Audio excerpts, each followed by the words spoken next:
मेरा नाम शेखर है। इस दुनिया में मेरे माता पिता नहीं थे। मैंने अपनी ज़िंदगी अपने माता पिता के बिना ही गुजारी थी। जब मैं 5 साल का था तब मेरे माता पिता की हादसे में मौत हो गई थी। उस समय मेरी दादी जिंदा थी और मेरी 18 साल की उम्र होने तक दादी ने मेरी परवरिश की थी। मेरी दादी लोगों के घरों में झाड़ू बर्तन किया करती थी, जो कि मेरे पापा का कारोबार तो शुरू से ही ज़्यादा बड़ा नहीं था।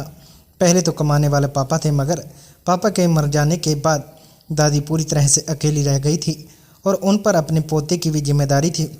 इसलिए उन्होंने अपने पोते की परवरिश करने के लिए लोगों के घरों में झाड़ू बर्तन करना शुरू कर दिया था। मेरी दादी को लोग अपने घरों को जो भी काम करवाते थे, मेरी दादी पैसों के लिए कर दिया करती थी। उन पैसों से हम 2 वक्त का खाना खा लिया करते थे और दादी ने मुझे सरकारी स्कूल में पढ़ाया भी था। 18 साल की उम्र से पहले मैं हाई स्कूल करने के बाद फ्री हो गया था और उसके बाद मैं अपने ही मोहल्ले में एक आदमी के पास इलेक्ट्रीशियन का काम सीखने के लिए चला जाता था। मेरी दादी ने उनसे कहा हुआ था कि मेरे पोते को अच्छी तरह से काम सिखाना ताकि आगे चलकर कामयाब बन सके। मैं जिस दुकान पर इलेक्ट्रीशियन का काम सीखता था, वह मुझे महीने की सैलरी तो नहीं दिया करते थे, मगर थोड़े बहुत पैसे दिया करते थे और मैं वह अपनी दादी को लाकर दिया करता था। मेरी दादी बहुत खुश होती। फिर धीरे धीरे मैंने अपना काम करना शुरू कर दिया, क्योंकि मैं पूरी तरह से काम सीख गया था और लोगों के घरों में जाकर मैंने उनकी बिजली ठीक करने का काम शुरू कर दिया था। फिर मैं अपनी पूरी कमाई अपनी दादी को लाकर दिया करता था और इस तरह से दादी ने लोगों के घरों में काम करना बंद कर दिया था, क्योंकि वह काफ़ी बूढ़ी हो चुकी थी। और फिर भी उन्होंने सारी ज़िंदगी मेरे लिए बहुत कुछ किया था। मैं अपनी दादी से बहुत ही प्यार करता था। मैंने अपने माता पिता को ज़्यादा तो नहीं देखा था, मगर मैं उन्हें ही अपना सब कुछ मानता था। फिर एक दिन ऐसा हुआ कि मेरी दादी मुझे इस दुनिया से छोड़कर चली गई और मैं पूरी तरह से अकेला हो गया था। मेरी दादी जो लोगों के घरों में काम करके मेरा और अपना भी पेट पाल रही थी और मेरी परवरिश भी किया करती थी, अब जब उनके आराम का समय आया तो वह इस दुनिया से चली गई थी।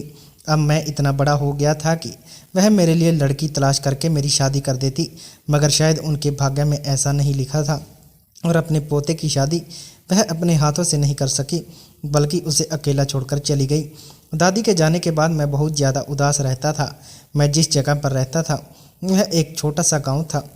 गांव में तो मुझे ज़्यादा काम नहीं होता था, मगर मैं ज़्यादातर शहर में जाकर काम कर लिया करती थी। वहाँ के लोग मुझे अपने घर की लाइट की फिटिंग करने के लिए बुलाया करते थे। ज़्यादातर मैं बुकिंग पर जाता था। मेरी कोई परमानेंट नौकरी नहीं लगी हुई थी, इसलिए जब मैं घर से अपने काम के लिए निकलता तो कभी कभी मुझे 4-5 घंटे भी लग जाते थे और कभी कभी पूरा दिन भी लग जाता था। एक बार मुझे शहर के कॉलेज में लाइट की फिटिंग करने के लिए बुलाया गया था। मैं जब उस कॉलेज में लाइट की फिटिंग करने के लिए गया और अपने काम में बिजी हो गया, तब वहाँ पर कॉलेज की टाइमिंग थी और सारे स्टूडेंट पढ़ाई कर रहे थे। मुझे मेरा काम बता दिया गया था। फिर थोड़ी देर के बाद जब छुट्टी हुई तो कॉलेज के सारे स्टूडेंट अपने अपने क्लासरूम में बाहर निकल गए थे। उसी दौरान मेरी नज़र एक लड़की पर पड़ी। वो लड़की इस कॉलेज की स्टूडेंट थी, बहुत ही खूबसूरत थी। उसे पहली नज़र में देखते ही मैं अपना दिल उसे खो बैठा था। ना जाने क्यों मुझे वह इतनी पसंद आ गई थी। मैंने नोटिस किया था कि जब मैं उसे घर घर देख रहा था, वह भी मुझे घूर घूर कर देख रही थी।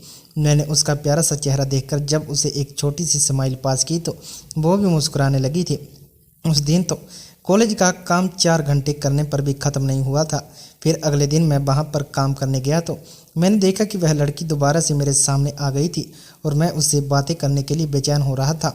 मैं चाहता था कि बस किसी भी तरह से मेरी इस लड़की से बातचीत शुरू हो जाए, क्योंकि यह मुझे बहुत पसंद आ गई थी और मैं कुछ भी करके इसे हासिल करना चाहता था। इसी तरह एक दिन हम दोनों के बीच बातचीत का सिलसिला शुरू हो गया था।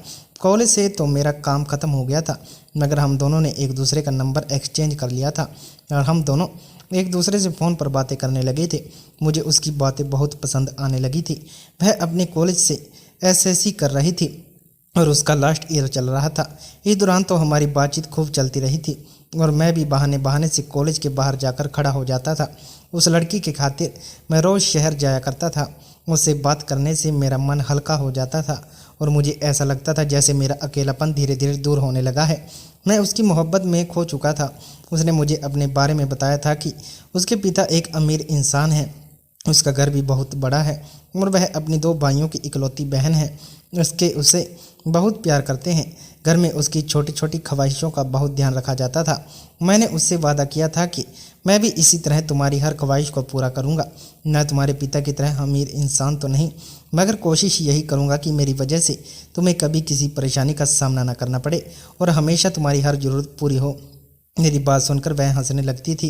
मैं कहती थी कि मैं तुमसे बहुत बड़ा प्यार करती हूँ और जिससे प्यार किया जाता है उसके साथ हर हाल में गुजारा करना पड़ता है। तुम्हारे हालात जैसे भी होंगे मैं तुम्हारा पूरा साथ दूंगी। मैं उसकी ऐसी बातें सुनकर बहुत खुश होता था, क्योंकि कभी भी वह मुझसे अलग होने की बात नहीं करती थी। हम दोनों एक दूसरे से बहुत प्यार करते थे और एक दूसरे की मोहब्बत की खातिर कुछ भी करने के गुजूर थे। उस लड़की का नाम मनीषा था। श्रेया देखने में जितनी सुंदर थी उतना ही सुंदर उसका मन था, मगर अजीब बात यह थी कि कई दिन तक जब मैं उसके कॉलेज के बाहर खड़ा रहा तो उसने कॉलेज में अचानक ही आना जाना बंद कर दिया था। फिर मुझे कॉलेज से पता चला कि उसकी पढ़ाई पूरी हो चुकी है। मैं लगातार उसका नंबर ट्राई कर रहा था, मगर उसका नंबर स्विच ऑफ जा रहा था। उसके मोबाइल नंबर के अलावा मेरे पास और कुछ भी नहीं था जिसके थ्रू मैं उससे कोई कांटेक्ट कर सकूं। हर रोज़ उसका मोबाइल नंबर ट्राई किया करता था और हर रोज़ उसके कॉलेज से बाहर जाकर खड़ा हो जाता था कि कभी तो वह अपने कॉलेज आएगी, मगर कई दिन गुजर गए थे, उसका तो कोई न पता चला। मैं बहुत परेशान हो गया था कि अचानक श्रेया मुझे छोड़कर कहाँ चली गई। कहीं वह मुझे भूल तो नहीं गई, मगर मुझे अपने प्यार पर पूरा भरोसा था। किसी न किसी दिन मेरे सामने वह जरूर आएगी। इसी उम्मीद में हर दिन उसके कॉलेज के आगे आकर खड़ा हो जाता और फिर मेरी उम्मीद गलत साबित नहीं हुई थी। एक दिन श्रेया ने मुझे फ़ोन किया और कहने लगी कि तुम कहाँ हो, मैं कॉलेज के बाहर ही तुम्हारा इंतज़ार कर रही हूँ, जबकि मैं कॉलेज के आसपास ही टहल रहा था। इसलिए मैं जल्दी से कॉलेज के गेट के पास चला गया और मुझे वहाँ पर श्रेया मिली। श्रेया को देखते ही मुझे सुकून भरी सांस आई थी। मैंने कहा, श्रेया तुम कहाँ चली गई थी? कितने दिनों से मैं तुम्हें कॉल करने की कोशिश कर रहा हूँ, ढूंढ रहा हूँ, तुम्हारा तो कुछ भी अता पता नहीं। श्रेया कहने लगी कि मुझे माफ़ करना, दरअसल मेरी पढ़ाई पूरी होने के बाद मेरे घर वालों ने मेरा रिश्ता तय कर दिया, मगर मैं आज सारी कश्तियाँ जलाकर तुम्हारे पास आई हूँ। मैंने अपने घर वालों से जिद की थी कि मैं उनकी मर्ज़ी के मुताबिक शादी नहीं करना चाहती, तो उन लोगों ने ज़बरदस्ती मुझे शादी के लिए तैयार करने की कोशिश की, लेकिन मैं नहीं मानी। मैं दिन रात तुम्हें याद करती थी, तुमसे कांटेक्ट इसलिए नहीं कर सकी क्योंकि मेरे घर वालों को अगर पता चल गया कि तुम्हारा मेरे साथ अफेयर चल रहा है तो वह तुम्हें जान से मार देंगे, मगर मैं तुमसे अलग भी नहीं हो सकती। इसलिए मैंने एक फ़ैसला किया है। मैंने कहा, बताओ तुमने कौन सा फ़ैसला किया है? तो वह कहने लगी कि तुम मुझे यहाँ से भगाकर अपने घर ले चलो। तुम्हारे बारे में मेरे घर वाले नहीं जानते, उन्हें पता ही नहीं चलेगा कि उनकी बेटी किसके साथ गई है। मैं अपने घर से सामान लेकर आ गई हूँ। मैं अब यहाँ वापस नहीं जाना चाहती, न कि अगर वापस चली गई तो मेरे घर वाले मेरी शादी किसी और से करवा देंगे, लेकिन मैं किसी और से शादी नहीं कर सकती। मैंने तो सिर्फ सच्ची मोहब्बत तुमसे ही की है। श्रेया की बातें सुनकर थोड़ी देर के लिए मैं शॉक्ड रह गया था। फिर मैंने उससे कहा कि श्रेया तुम होश में तो हो, तुम जानती हो भागने का अंजाम तुम्हारे लिए कितना बुरा होगा। तुम्हारे घर वाले तुमसे सारे संबंध खत्म कर देंगे, तुम अपने माता पिता और परिवार से दूर हो जाओगी। मेरा तो पहले ही कोई नहीं है। मैं नहीं चाहता कि तुम भी मेरी तरह लवार हो जाओ, ज़िंदगी गुजारो। मेरी बात सुनकर श्रेया कहने लगी कि अच्छा तो फिर ठीक है, मैं यहाँ से वापस जा रही हूँ और जहाँ से मेरे पापा मेरा रिश्ता कर देंगे मैं उसी लड़के के साथ शादी करके अपना घर बसा लूँगी। मैंने श्रेया से कहा, यह तुम किस तरह की बातें कर रही हो? तुम जानती हो ना कि मैं तुमसे कितना प्यार करता हूँ। मैं यह सब नहीं झेल पाऊँगा कि तुम किसी और की हो जाओ। श्रेया कहने लगी, किसी और की होना तो मैं भी नहीं चाहती, इसलिए तो मैं सब कुछ ख़त्म करके यहाँ तुम्हारे पास आई हूँ। इसलिए तुमसे कह रही हूँ कि मुझे अपने साथ भगा कर ले चलो। मैंने श्रेया से कहा कि मैं एक मामूली सा इलेक्ट्रीशियन हूँ, या तुम मेरे साथ ज़िंदगी गुजार सकोगी, क्योंकि मेरे पास तुम्हारे पापा के घर जैसी हर फैसिलिटी मौजूद नहीं है। मैं तुमसे दुनिया की ढेर सारी खुशियाँ तो नहीं दे सकूँगा, मगर सारी ज़िंदगी अपने प्यार में तुम्हारे साथ कोई कमी नहीं करूँगा। मेरी बात सुनकर श्रेया कहने लगी कि मेरे लिए तुम्हारा प्यार ही बहुत है, मुझे दुनिया के ऐसो आराम भरी फैसिलिटी की कोई ज़रूरत नहीं है।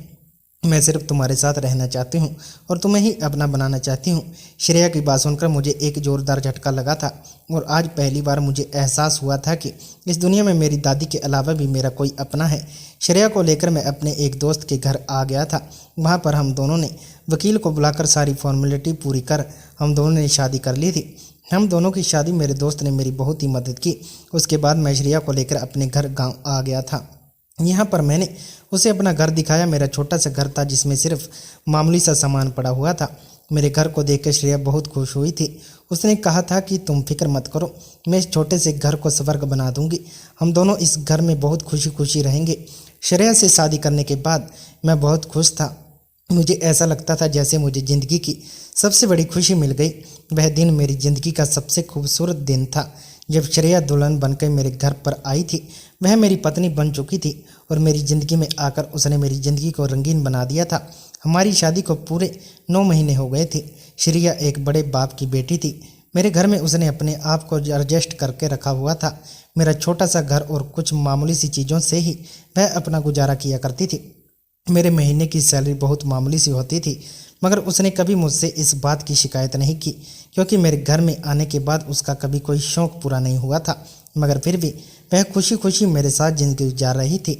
एक दिन मुझे शहर में एक घर में इलेक्ट्रिसिटी ठीक करने के लिए कॉल आई थी, इसलिए मैं श्रेया को बताकर चला गया था कि मुझे घर लौटने में रात हो जाएगी, तुम अपना ख्याल रखना। श्रेया जानती थी कि मैं ज़्यादातर शहर के ही काम करता हूँ। मेरा काम निपट गया था और फिर रात के टाइम पर मैं बड़ी खुशी खुशी अपने घर को वापस लौट रहा था। मेरे खुश होने की वजह यह थी कि मेरे हाथ में रंगबिरंगी पायल थी, जो कि मेरी पत्नी को बहुत ज़्यादा पसंद थी। यहाँ पर एक दुकान से मैंने अपनी पत्नी के लिए पायल खरीद ली थी, जो बहुत सुंदर थी, और मैंने सोच लिया था कि जैसे ही घर जाऊँगा तो अपनी पत्नी को यह पायल गिफ्ट कर दूँगा, तो इन्हें देखकर वह बहुत खुश हो जाएगी, क्योंकि वह हमेशा अपने पैरों में पायल पहने ही रहती थी और पूरे घर में उसकी पायलों की आवाज़ छन छन गूंजती रहती।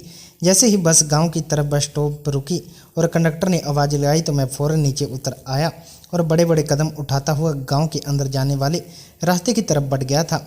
बस कुछ देर की दूरी पर और मैं अपने घर पहुंच जाता और अपनी प्यारी पत्नी से मुलाकात करता, लेकिन घर के दरवाजे पर आकर मैं थोड़ा चौंक गया, क्योंकि घर का दरवाज़ा खुला हुआ था और रात का समय हो रहा था।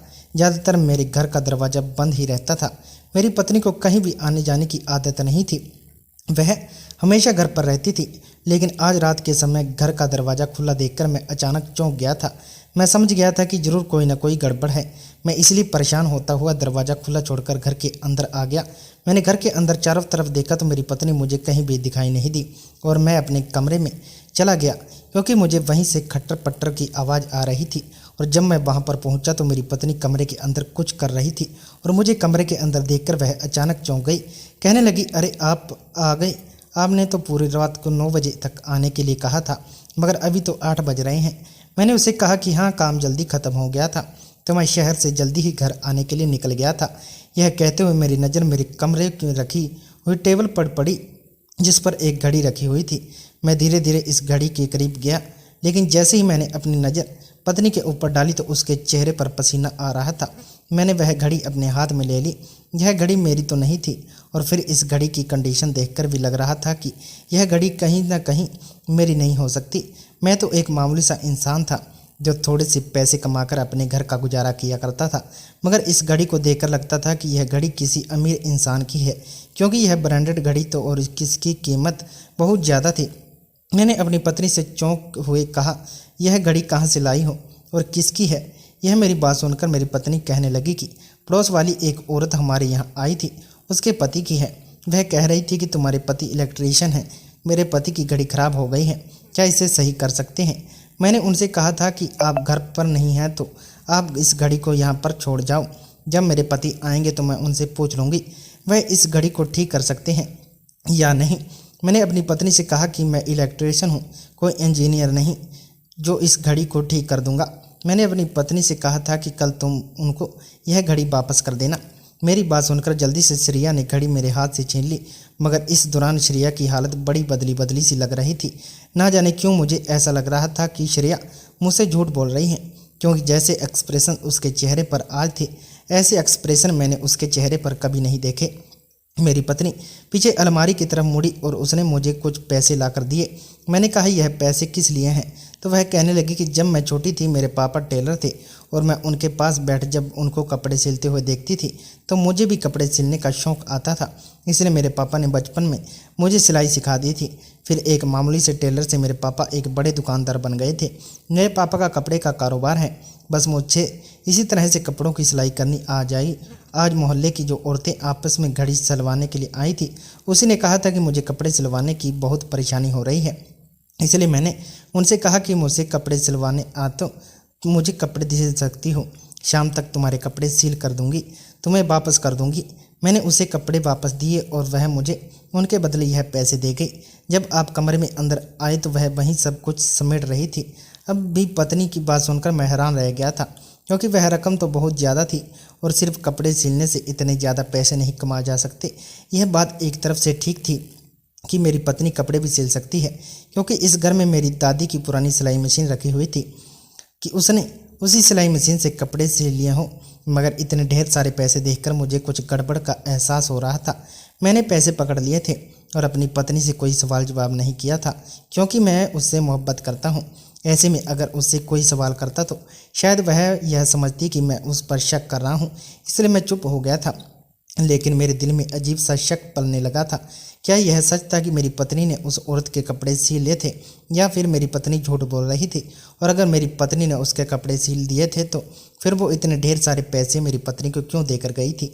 यही सब बातें सोचते हुए अचानक मेरा ध्यान अपने हाथ पर गया, जिसमें मैंने वो छोटी सी थैली पकड़ी हुई थी जिसमें पायल थी। मैं इनको अपनी पत्नी को देना भी भूल गया था, जो मैं इतनी मोहब्बत और खुशी से लेकर आया था। इस वक्त मैं इन पैसों को हाथ में लेकर सोच रहा था कि अब मैं इन पैसों का क्या करूं, जबकि मेरी पत्नी किचन में मेरे लिए खाना गर्म करने के लिए चली गई थी। मैं भी बाहर आकर आंगन में रखी हुई चारपाई पर लेट गया था। मेरे अंदर की मोहब्बत और एक्साइटमेंट एकदम से मर गई थी। अपनी पत्नी पर मुझे अजीब तरह का शक होने लगा था, लेकिन मैं किसी पर नतीजे पर पहुंच नहीं पा रहा था। मेरी समझ नहीं आ रहा था कि मेरे साथ ऐसा क्यों हो रहा था। आज से पहले तो कभी मेरी पत्नी के पास इतने पैसे मौजूद नहीं थे। हालांकि इससे पहले भी मैं कई बार शहर जा चुका था। आज शायद मेरी पत्नी गैर मौजूदगी का कोई पत्नी ने फ़ायदा उठाया था। यह सोच आने की देर थी कि मैं एकदम घबरा गया और उठकर देखने लगा। मैंने अपनी पत्नी को ध्यान से देखा। वह रोज़ की तरह आज भी किचन में बिजी थी, मगर आज उसके चेहरे के एक्सप्रेशन बहुत बदले हुए थे। उसके चेहरे पर पकड़े जाने की शिक्षत साफ नज़र आ रही थी। मेरे दिल में भी इन पैसों को लेकर अजीब अजीब से ख्याल आ रहे थे। वह मर्द की घड़ी थी, मुझे अजीब सी उलझन में डाल रही थी, क्योंकि मोहल्ले की हर औरत यह बात अच्छी तरह से जानती थी कि मैं एक इलेक्ट्रीशियन हूँ। तो भला इलेक्ट्रीशियन एक घड़ी कैसे ठीक कर सकता है? मैं खामोश रहने के अलावा कुछ भी नहीं कर सकता था। थोड़ी देर के बाद मेरी पत्नी खाना लेकर आई। मैं उस समय चारपाई पर लेटा हुआ था और मैंने अपना बाजू अपनी आंखों पर रख लिया था। उसने मुझे आवाज़ देकर उठाया, शेखर उठो, खाना खा लो। देखो आज मैंने तुम्हारे फेवरेट राजमा चावल बनाए हैं। उसके कहने पर मैं उठकर बैठ गया। बस मैंने 1-2 चम्मच ही खाना खाया, मेरा दिल अचानक घबराने लगा और मैंने खाना ऐसे ही छोड़ दिया। मैंने अपनी पत्नी से कहा कि मुझे भूख नहीं लग रही। यह कहकर मैं दोबारा से चारपाई पर लेट गया और अपनी पत्नी से कहने लगा कि कमरे के अंदर एक छोटी सी थैली रखी हुई है, उसमें मैं तुम्हारे लिए पायल लेकर आया हूँ, पहनकर देख लेना कि कैसी लगी। यह कहकर मैं दोबारा से अपना बाजू आंखों पर रखकर लेट गया था। मेरी पत्नी कहने लगी, तो आपने मुझे पायल अपने हाथों से क्यों नहीं पहनाई? आप मुझे पायल के बारे में बता रहे हो। मैंने अपनी पत्नी की किसी भी बात का कोई जवाब नहीं दिया था। वह मेरे करीब से उठकर कमरे से पायल लेकर थैली के लिए चली गई। उसने पायल निकालकर देखी और कहने लगी कि यह तो बहुत सुंदर है। अगर आप यह मुझे अपने हाथों से पहनाते तो मुझे ज़्यादा अच्छा लगता। मैंने अपनी पत्नी की इस बात को भी इग्नोर कर दिया और ऐसे एक्टिंग करने लगा जैसे कि मैं सो रहा हूँ। मेरी पत्नी ने अपने हाथ से ही पायल पहन ली और उसके पैरों में पड़ी पायल की छन-छन आवाज़ मेरे कानों में गूंज रही थी। कई दिन इसी तरह से गुजर गए थे। मैं अपनी पत्नी से कभी इस बात पर बात नहीं कर सका। मुझसे पूछ रही थी कि आपको क्या हुआ है? मैं आपको देख रही हूँ कि आपका मूड मेरी तरफ से बिल्कुल भी ठीक नहीं है। मगर मैंने अपनी पत्नी को कोई जवाब नहीं दिया और कहने लगा कि जैसे तुम्हें लग रहा है ऐसा कुछ भी नहीं है, मैं बिल्कुल ठीक हूँ। फिर अगले दिन मेरे पास शहर जाने के लिए कॉल आ गई थी। आज मुझे एक बंगले में लाइट की फिटिंग करने के लिए जाना था। मैंने अपनी पत्नी से कहा था कि वहाँ ज़्यादा काम नहीं है, मैं शाम के 5 बजे तक घर वापस आ जाऊँगा। मेरी पत्नी ने मुझे नाश्ता दिया और फिर मैं घर से सुबह 9 बजे तक निकल गया था। मैंने बंगले में काम किया और फिर मैं दोपहर के 3 बजे तक निपट गया था और पूरे 1 घंटे में अपने घर वापस आ गया। जैसे ही मैं अपने घर आया तो आज भी मेरे घर का दरवाज़ा खुला हुआ था। मैं घर के अंदर दाखिल हुआ तो अचानक मेरी पत्नी मुझे देखकर घबरा गई और कहने लगी कि आप तो 5 बजे आने वाले थे, आप 4 बजे कैसे आ गए? मैंने अपनी पत्नी को अजीब सी नज़रों से देखा और कहा, क्यों मैं 1 घंटे पहले घर के अंदर नहीं आ सकता? क्या मेरी बात सुनकर अचानक मेरी पत्नी घबरा गई? आज भी उसके चेहरे पर घबराहट भरे एक्सप्रेशन साफ दिखाई दे रहे थे। जैसे एक कमरे के अंदर गया तो यह देखकर मैं हैरान रह गया था कि आज मेरे कमरे में कुर्सी पर एक आदमी की शर्ट रखी हुई थी। मैंने यह शर्ट उठाकर देखी और अपनी पत्नी से सवाल या नज़रों से देखने लगा। उसके चेहरे पर पसीने की बूंदें आ गई। मैंने कहा, यह शर्ट किसकी है और घर में कैसे आई? तो मेरी पत्नी कहने लगी कि मैंने आपको बताया था ना कि मैं कपड़ों की सिलाई करती हूँ। बस पड़ोस वाली औरत अपने पति की शर्ट मुझसे सिलवाने के लिए लाई थी। इसकी सिलाई उधड़ गई थी, सिर्फ वही सिलाई लगवाने के लिए लाई थी। मैं कल यह शर्ट उनको वापस कर दूंगी। और वह हमारे लिए फ्रूट्स भी लेकर आई थी। उन्होंने कहा था कि वह मेरे कपड़ों की सिलाई से खुश होकर मेरे लिए फ्रूट्स लेकर आई थी। मैंने देखा तो फ्रूट्स टेबल पर ही रखे हुए थे। इतने ढेर सारे फ्रूट देखकर मैं दंग रह गया था और सोचने लगा कि पड़ोस वाली औरत ज़्यादा ही मेहरबान रही। आखिर औरत मेरी पत्नी से कभी तो अपने पति की घड़ी सही करवाने के लिए लेकर आती है, तो कभी अपने पति की शर्ट